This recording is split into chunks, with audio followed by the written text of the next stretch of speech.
Alright, we're going to do a video here on the Kubota SSV 65 skid steer. We bought this new back in July of 2019. It's ready for a service, so I've got a case of filters in there. We're going to change the oil on it, do all the necessary filter changes and whatnot. But before we do that, we're going to wash it up. We're actually going to use the Easy Clean pressure washer. I've got to do a video on that here sometime. That'll probably follow the video on this skid steer. So while we're cleaning this skid steer up, we're going to flip back to the video I did on this skid steer when it was brand new and kind of just walk everybody through everything when the skid steer got here, and then we'll rejoin you guys once we get it all cleaned up. We'll get it inside and we'll talk about what we like about this skid steer and what we don't like. So let's flip back here in time to the video we did back in the summer when we took delivery of this skid steer.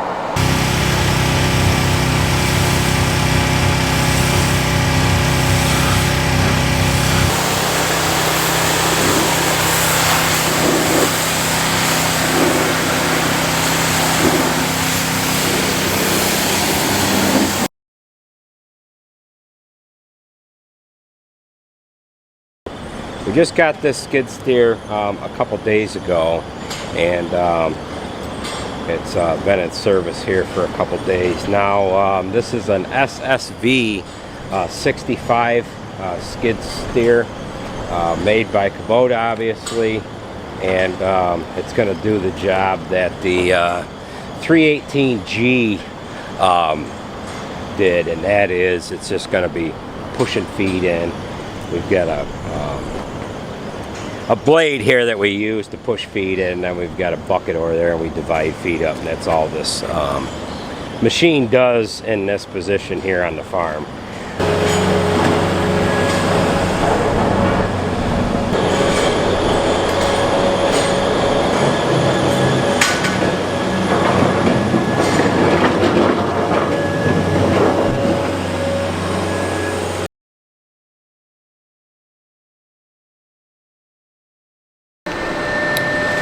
Alright, so we're about better than halfway through washing this, and I pulled it inside the shop.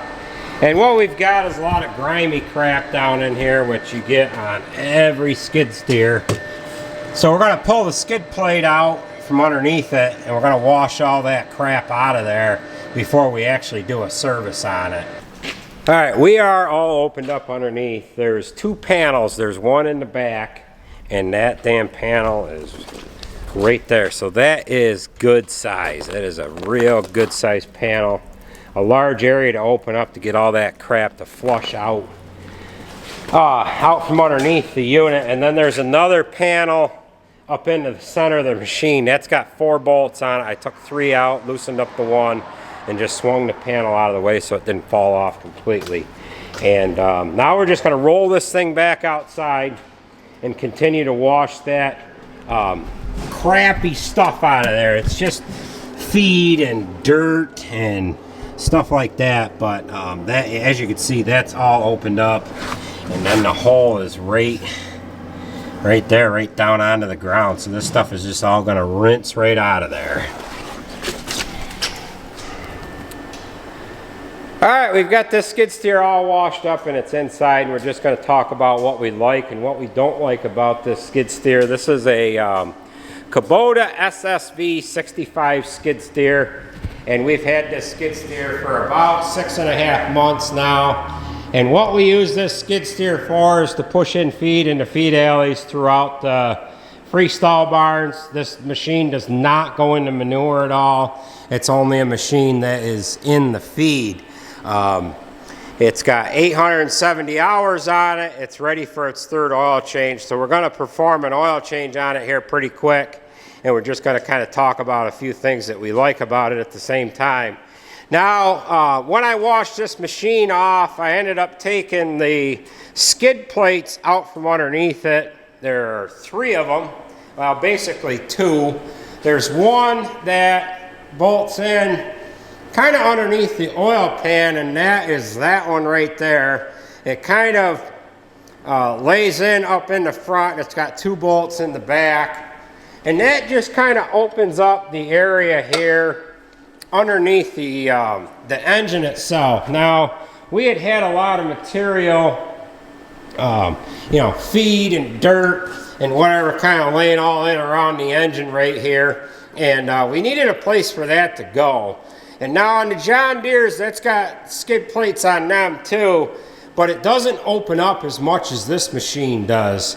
This machine has another skid plate that sets in underneath about where the hydraulic pump is.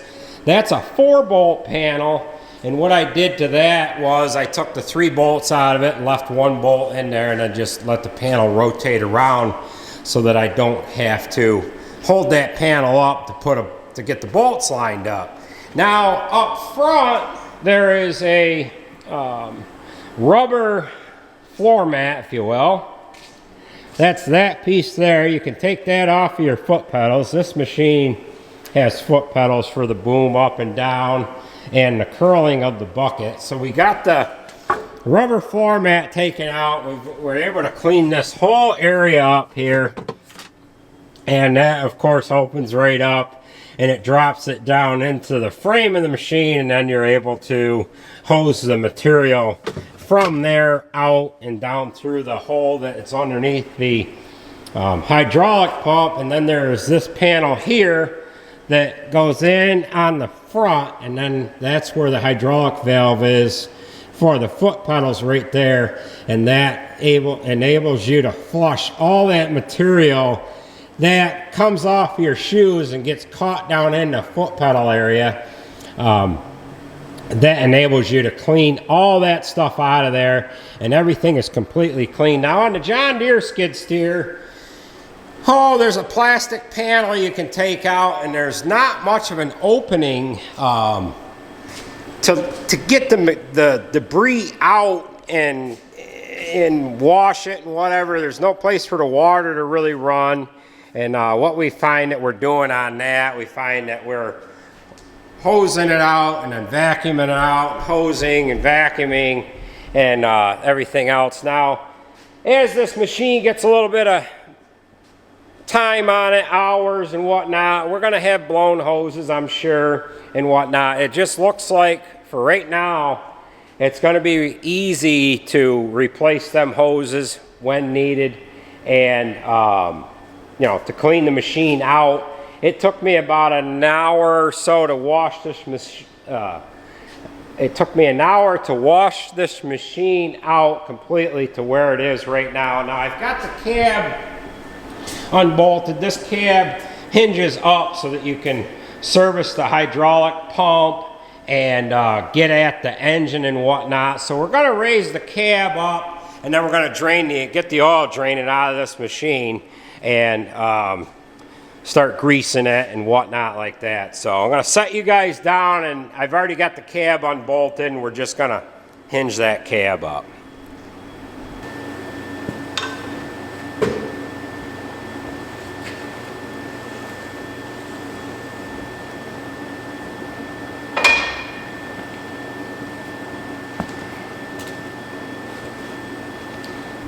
Well, that's what it looks like with the cab flipped up in the air, and then that just allows you to be able to get in and swap out hoses or whatnot on your hydraulic valve body or whatever. Now there is this one plastic panel here. We could unbolt that and get that open, but that's really not necessary.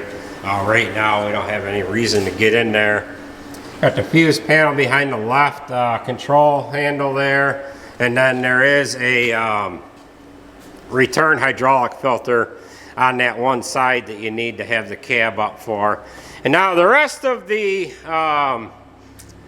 work that we're going to be doing to the machine right now is just in the back here.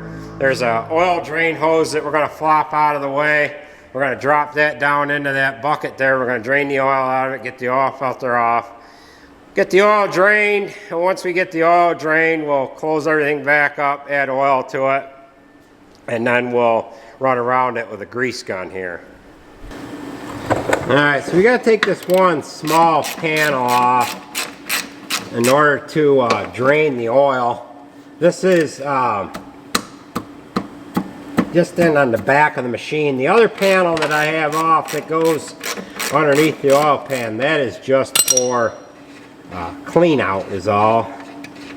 So we'll pull this out of the way, and then while this oil is draining, I'm actually going to bolt these skid plates back into place.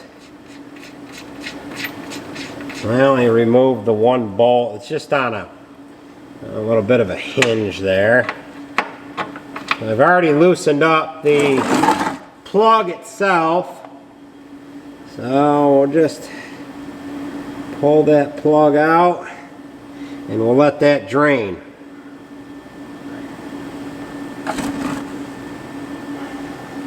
And that is, of course, going to drain slow.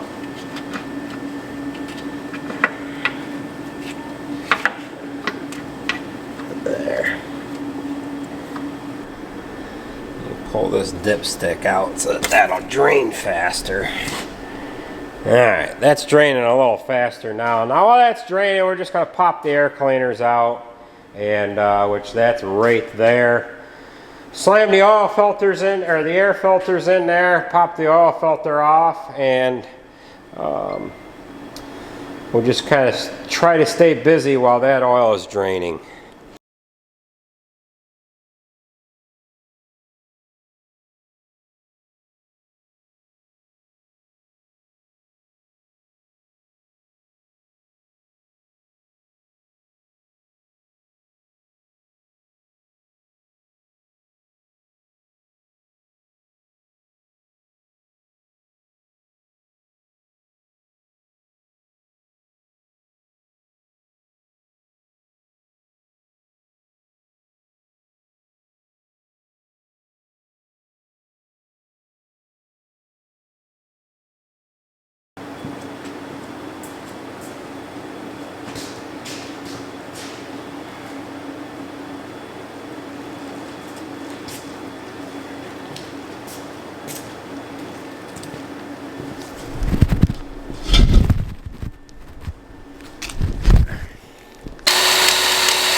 On the stick there, so we'll let this run for a minute, and then we'll have to check it again.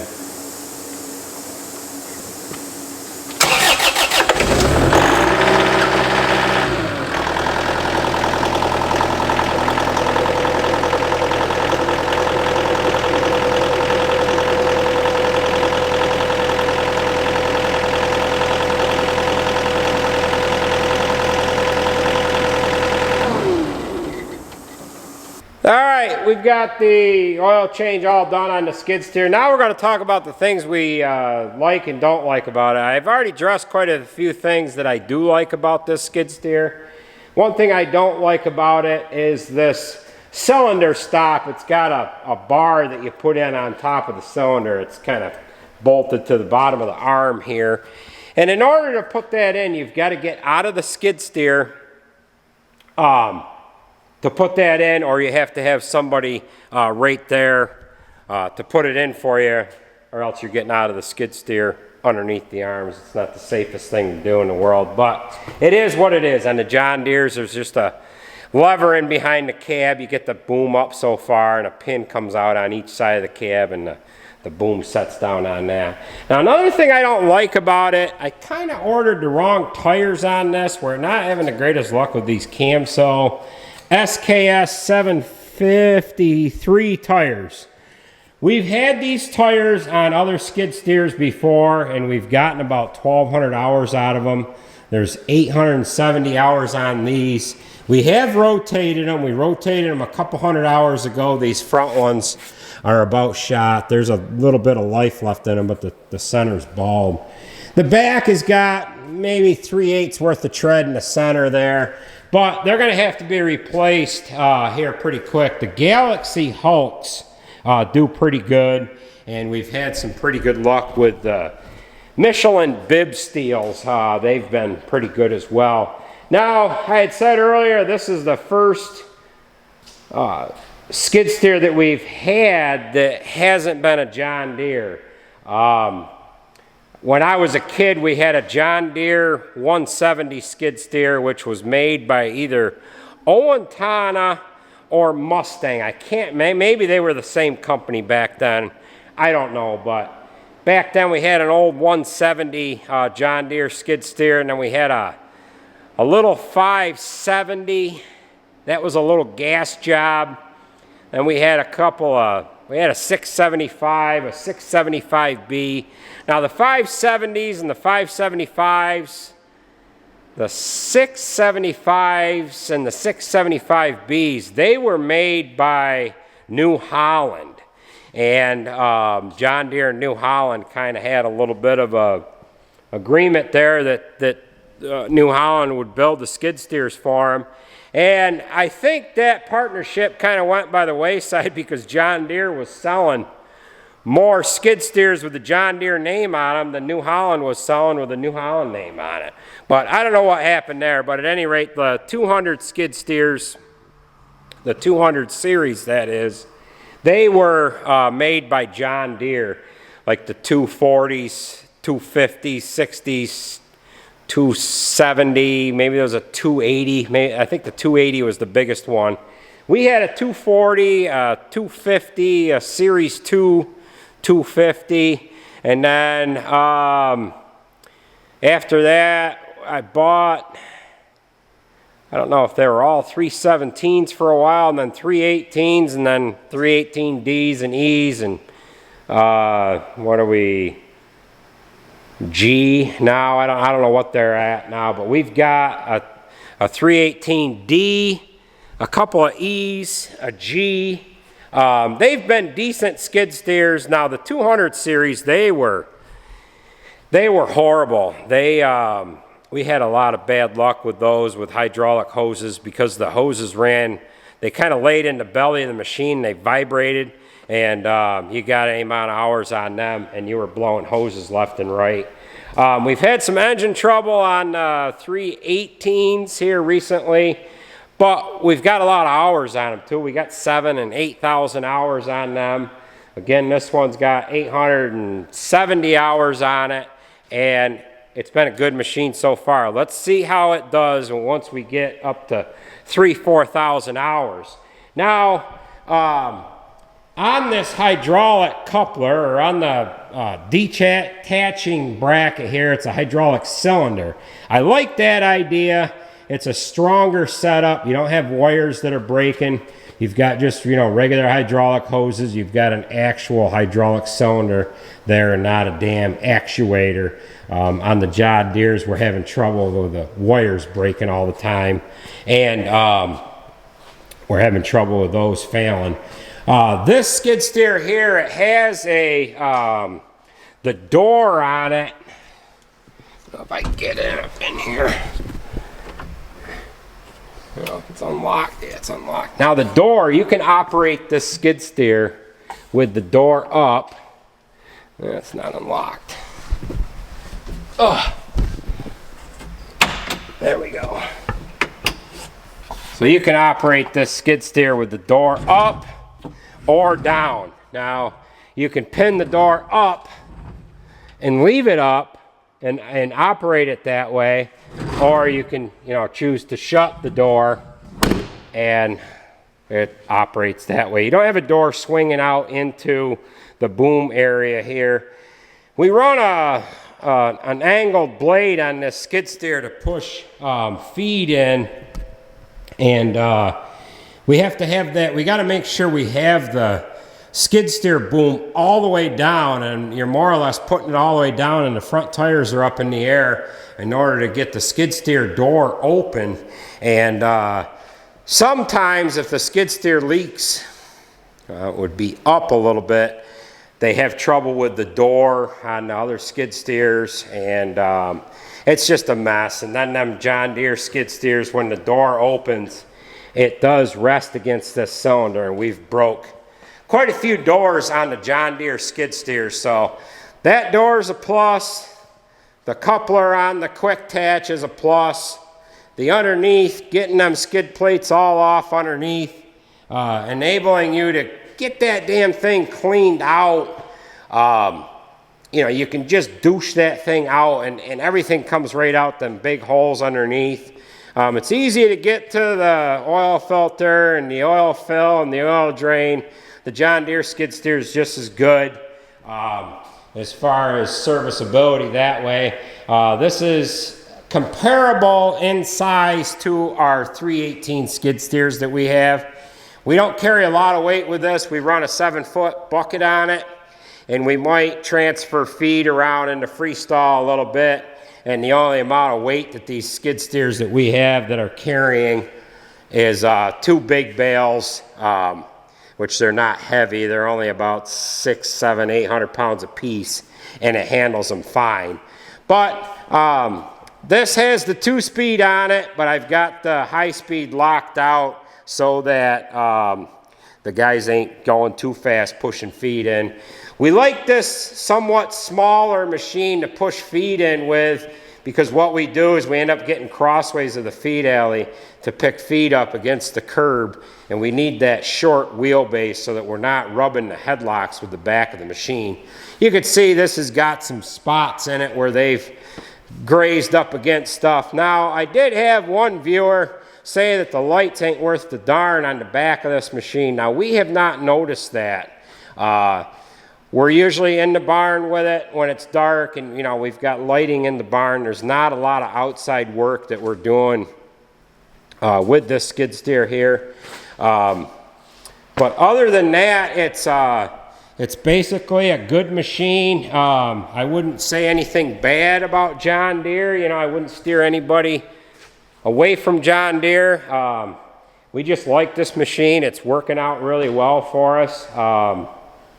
Just the positive things that I hit on earlier are, you know, they're pretty good. So that's I guess that's gonna do it for this video. I guess I've talked about all I can talk about on it, and we'll rejoin it in another 6 months here. We should have, there should be 1,500 hours on it by the time it's a year old, and you know, that'll be a time maybe to come back to it in a year, and then every year after that, and we'll compare it to our older Deeres. But let's take a look at that combine. The boys waxed that today. So, yeah, everything's all clean and waxed there. So, all right, that's going to do it for this video, folks. If you liked the video, hit the thumbs up. If you haven't subscribed yet, there's a button down below you can hit that subscribe button, you know, do whatever. Drop me a comment down below, and we will catch you at the next video.